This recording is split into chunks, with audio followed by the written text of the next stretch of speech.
At the family barbecue, I tried to be light. "I can't wait for our vacation," I said. My dad laughed first. "It's only for family without you."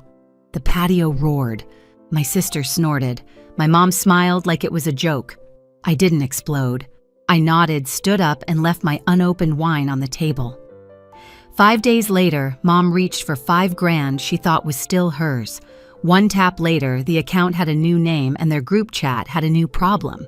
Stay with me. This story doesn't end where they thought it would. Because before that barbecue, before the laughter, and the $5,000, there were years of smaller cuts. Little things I kept excusing because they were family. I teach 4th grade. My life is quiet lesson plans, cafeteria coffee, the smell of dry erase markers that never quite leaves your clothes. My weekends were always for them. I'd drive 40 minutes to fix a Wi-Fi router, pay for a plumber they couldn't afford, or pick up groceries when their card unexpectedly declined. They'd thank me, post family photos, and somehow forget to tag me. The truth is, I used to love being useful. It made me feel needed. But somewhere along the way, being needed turned into being used. Emily noticed first. She's calm, practical, the kind of person who plans vacations with spreadsheets.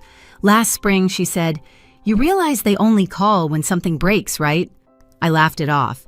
I told her she didn't understand how families work. I said guilt was our love language. She didn't find it funny. Then came Colorado. A 3-day cabin trip, cheap, quiet, a break from grading papers and phone calls that always started with Zoe. I didn't post a single photo, but my cousin did. One picture of me and Emily smiling against the snow. That's all it took. 2 days later, the text started. Tara, first, "Wow, must be nice to forget your family." Then Matt, "You've changed." And my mother's message that sounded sweet but stung harder than any insult. "We've always been there for you, but when you get time off, you run away like we don't exist." They turned a weekend getaway into a betrayal. By the end of the week, I was the villain in their story, the selfish daughter who left them behind. Emily told me not to go to that barbecue, said it felt like a setup. But when Mom called her voice bright, promising it would be just family, I believed her. I always do. That Sunday, I brought a bottle of red wine. Something decent, not fancy. I even practiced how to sound casual, how to say sorry without actually apologizing. I told myself maybe this was the moment things went back to normal. I didn't know then that normal had already shifted. I didn't know that the same people smiling at me across the picnic table were waiting to humiliate me in stereo. But I should have known, because every time they said just family, what they really meant was without you. The smell of grilled meat still makes my stomach twist. That day the air was thick with smoke and something else expectation. My dad was at the grill, tongs in hand, acting like it was any other Sunday. Matt leaned against the cooler, already on his second beer. Tara scrolled through her phone like she was too bored to exist. Mom set the table, humming. When I walked in with the wine, no one looked surprised. But no one said hello either. "Hey," I said, forcing a smile. "Looks great out here." "Yeah," Dad replied without looking up. "We started early." Translation: "You're late." I sat down, trying to ignore how quiet it felt, like everyone was waiting for a cue. Mom slid a plate in front of me. So she said, "How's Emily?" "She's good," I said, hoping that would be enough. It wasn't. "That's nice." She smiled thinly. No follow-up question, just silence, the kind that spreads and swallows whole conversations. I glanced at Matt, tried to ask about his new job. He grunted. Tara snorted. The laughter that followed wasn't loud, but it was sharp. I laughed along, pretending not to notice the edge in their tone. And then I said it. The sentence that would detonate everything. "I can't wait for our vacation." It was supposed to be small talk, light, harmless. Dad froze for half a second, then laughed that deep, fake laugh he uses when he's about to say something cruel. "It's only for family without you." The patio erupted. Matt slapped his knee. Tara wheezed. Mom raised her wine glass, smiling like it was a toast. For a moment, I just sat there. My ears rang. The world narrowed down to the sound of ice clinking in glasses. I thought maybe someone would say it was a joke. Maybe Dad would wink. Maybe Mom would scold him. But no one did. It was deliberate. They wanted to see if I'd break. I didn't. I looked around the table, my family, every one of them laughing like my exclusion was entertainment. I felt heat crawl up my neck, then something colder realization. This wasn't the first time they'd humiliated me, but it was the first time I saw it for what it was. A performance. They needed me to stay small, apologetic, useful, and the easiest way to keep me there was to remind me that no matter what I gave, I'd never really belong. So I gave them what they didn't expect. Silence. I nodded once, calm. Got it, I said, my voice steady. Then I stood up, left the bottle of wine untouched on the table, and walked away.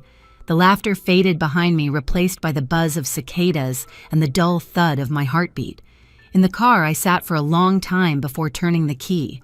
My hands were trembling not from anger, but from something sharper, clarity. I had spent years paying their bills, covering their gaps, fixing their chaos. And in one sentence, they told me exactly where I stood. Outside. By the time I got home, my phone was already buzzing with messages. You know Dad was kidding, right? Don't be dramatic. You always ruin things. I didn't reply. Instead, I opened the banking app, the joint account I had stupidly left active after years of helping with their emergencies. The balance blinked back at me. I thought about closing it right then, but I didn't. Not yet. Some part of me wanted to see how far they'd go once they realized I wasn't reacting. It didn't take long. 5 days later, my phone lit up with a new notification. Withdrawal attempt, $5,000. That was the moment the humiliation turned into something else. Something quiet, sharp, and certain. If they wanted me out of the family, I'd give them what they asked for. Completely. The notification sat on my screen like a punchline. Withdrawal attempt, $5,000. Same joint account, same card I opened years ago when Mom said she just needed help with utilities. I should have closed it ages ago. But guilt has a way of keeping doors unlocked. I stared at the number until the screen dimmed. My coffee went cold. Somewhere between the barbecue and this moment, something in me had gone still. No yelling, no panic, just a clean, steady line inside my chest. I called the bank first, blocked the card, I said, my voice calm. Immediately, the rep asked if I wanted to file fraud. I almost laughed. No, I said, it's family. When the confirmation email arrived, I reopened the app. The account name blinked at the top, Family Fund. I pressed edit, deleted every letter. Then I typed 3 words, pay without me. For a moment, I just looked at it, the phrase that summed up years of guilt and small humiliations. I hit save. 10 minutes later, my phone started buzzing. Mom, hey, did you touch the account, Dad? Your mother made a mistake. Fix it. Tara, haha. Matt, seriously, what's your problem? I didn't reply. Instead, I took a screenshot of the account name, the failed transaction, and sent it to the group chat. No caption. No explanation. Then I put my phone face down and went for a walk. The air was heavy with that sticky, late summer heat, but my mind felt clear. For the first time in a long time, I wasn't rehearsing apologies in my head. I wasn't planning how to make things right. I was just done. When I got back, the group chat had exploded 40 messages deep. Mom wrote, "This is ridiculous. We needed that money for the holidays. Dad, after everything we've done for you, Tara LMAO, you're actually insane. Matt, grow up, Zoe." I read every word, then archived the chat. Not deleted, just folded away like a document I might someday show a lawyer. Emily found me sitting on the couch, legs tucked under a blanket, staring at the dark phone screen. She didn't ask what happened. She just said, "You finally did it, didn't you?" I nodded. "Yeah." I stopped paying for people who never saw me as part of the bill. Outside, thunder rolled low and slow across the sky. Inside, my phone vibrated again, another wave of messages I didn't care to read. They wanted chaos. I gave them silence. That's the thing about revenge. Not every explosion is loud. Sometimes it's just a quiet click, followed by the sound of everything you owe finally disappearing. By the next morning, the panic had bloomed. When I checked my phone before work, I had 16 missed calls and a string of messages that bounced between outrage and desperation. The family group chat had turned into a battlefield of accusations, each of them blaming someone else for losing control of the account. Mom claimed she didn't know the withdrawal was that large. Dad wrote, "This is petty, Zoe. You're embarrassing yourself." Tara posted a crying, laughing emoji followed by a screenshot of the rejection notice from the bank, like it was some kind of family meme. I muted the thread. By lunchtime, Mom showed up outside my classroom. The secretary buzzed me. "There's a Mrs. Brooks here," she said. "Says it's urgent." I stepped into the hallway, heart steady. Mom was standing there holding her purse like it was a prop in a play she'd rehearsed. "You blocked the card?" She asked, her voice soft, trembling in all the right ways. "Yes." She blinked fast, trying for tears that wouldn't come. "We just needed it for the holidays." I folded my arms. "You tried to take $5,000 without asking me. It was for us, for the family." I smiled small. "You said I wasn't family, remember?" Her mouth opened, then closed again. She wasn't expecting that. "Zoe," she said finally, "you're overreacting. You're being cruel." That word cruel landed harder than the laughter ever did. For years, they'd taken and called it love. Now me saying no was cruelty. "I have to get back to class," I said. "You should go." Her voice cracked on my name, but I walked away before I could start to care again. That night, I came home to Emily setting out takeout containers on the counter. "You okay?" she asked. I shrugged. "They're unraveling." She smiled faintly. "Good." But it didn't stop there. 2 days later, I came home to my apartment door slightly ajar. My first thought was that I'd forgotten to lock it. My second thought, when I heard voices inside, was worse. Mom and Dad were standing in my living room. Tara sprawled on the couch, shoes off, scrolling her phone, a half-eaten bag of chips on the coffee table. "What are you doing here?" I asked. Mom turned with that same practice calm. "You weren't answering." "Because you tried to steal from me," I said. Dad stepped forward, voice heavy with mock authority. "Watch your tone. We're still your parents. Then act like it." He scoffed. "You've changed. Ever since you started dating her." Emily froze at the doorway, holding the takeout bag like a shield. "You broke into his apartment," she said evenly. "That's not okay. This is family business," Mom snapped. I felt the last thread of patience snap. "No," I said. "This is trespassing." They didn't move.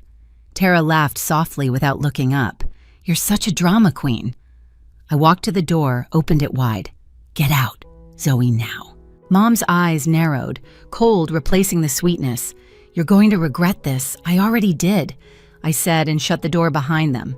The silence after they left felt sacred. Emily sat on the couch, shoulders tense. "They're not going to stop," she said. "I know." That night, I called someone I hadn't spoken to in years, my mother's sister, Denise, the family's black sheep. When she answered, she didn't sound surprised. "I was wondering when you'd call," she said. She invited me over that same evening. Her small house smelled like cedar and old books.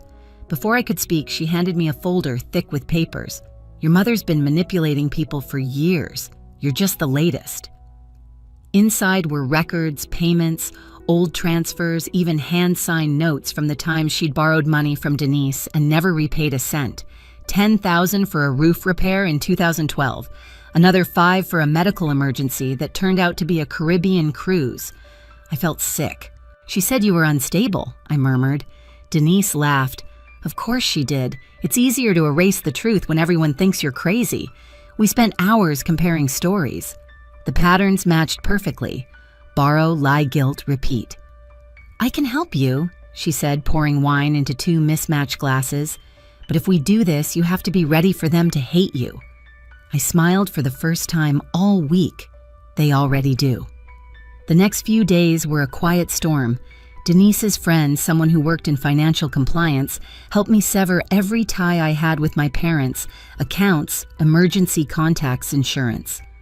I closed the last joint account, then sent one message to the family chat, a screenshot of the zero balance under the name, "Pay without me."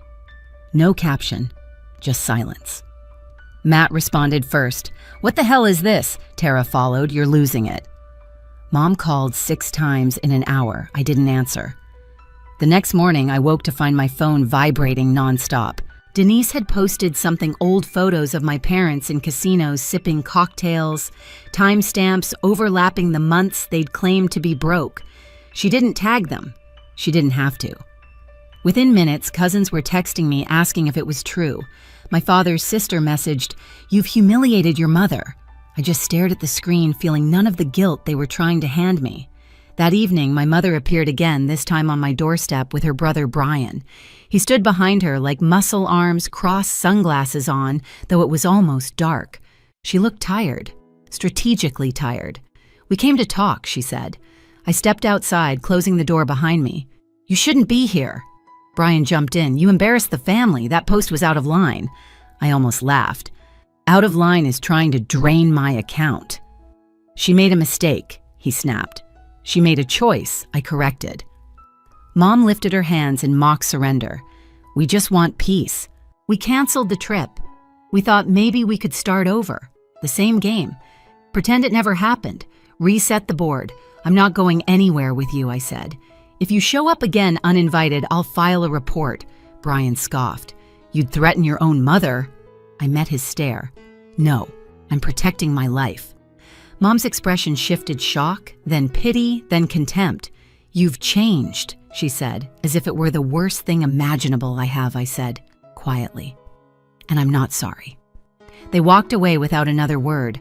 The porch light buzzed above me. Inside, Emily waited by the window, eyes searching my face. "It's not over," I told her. "They'll come back."